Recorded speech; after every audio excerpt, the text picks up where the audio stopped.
எதிர்கட்சி விமர்சித்துத்தான் ஆக வேண்டும். பட்ஜெட்டை வரவேற்கிறேன்னு சொல்லிட்டு நான் உட்கார்றதுக்கு எதுக்கு இங்க நான் வர்றேன்?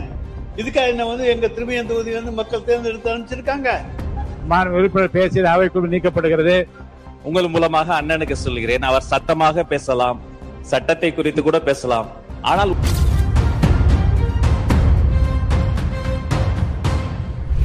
மைக்கு மட்டும் நல்லா சொல்லி வச்சிருக்கீங்க. சுருக்கமா கரெக்டா எப்ப பார்த்தாலும் கரெக்டா அமர்த்தி போடுறாங்க. இது மாதிரி டெக்னிக்கலா எங்க காலத்துல ஒர்க் பண்றாங்க. பரவாயில்ல, நன்றி. அவை குறிப்பிலிருந்து நீக்கப்படுகிறது.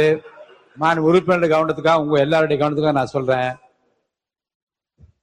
இந்த பேரவையை பொறுத்த வரைக்கும், என்னை பொறுத்த வரைக்கும் நடுநிலைமையில் நின்று தகுந்த முறையில் வாய்ப்பளித்து எது விதிகளின் முறைப்படி இருக்க வேண்டுமோ அதை அனுமதித்து நடத்தி கொண்டிருக்கிறேன்.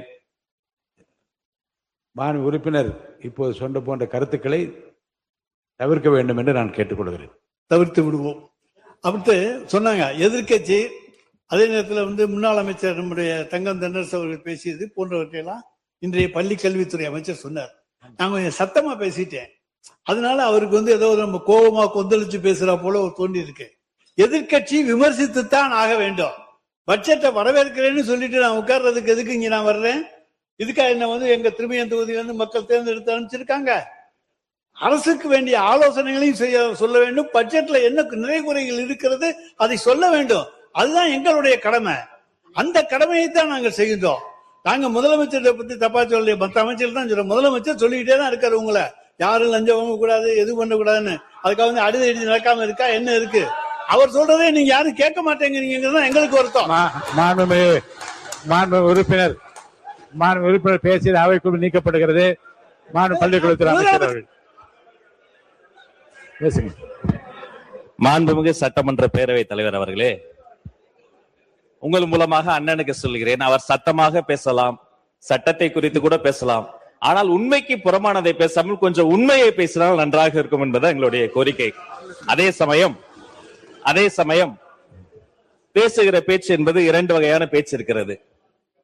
ஒன்று, கையில் இருக்கிற அந்த குறிப்புகளை எடுத்து அதை வைத்து பேசுவது. இரண்டு, இதயத்திலிருந்து பேசுவது. இந்த இரண்டு வகையான பேச்சுகளையும் இந்த மதிப்பிற்குரிய மாமன்றம் பார்த்திருக்கிறது. மூன்றாவதாக ஒரு பேச்சு இருக்கிறது. அது வாதங்களை எல்லாம் எடுத்து வைத்து ஆக்கப்பூர்வமாக பேசாமல் ஒரு விதண்டாவாதமாக பேசுவது.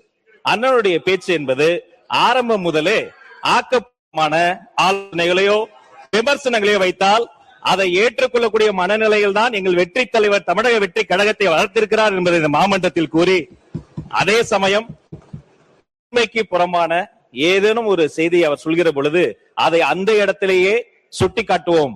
நீங்கள் சொன்னதை எப்போதுமே நாங்கள் உரிமைக்கு குரல் கொடுப்போம், உறவுக்கு கை கொடுப்போம் என்பதை மீண்டும் அந்த உறுப்பினர்களுக்கு உங்கள் மூலமாக தெரியப்படுத்திக் கொள்கிறேன். நன்றி.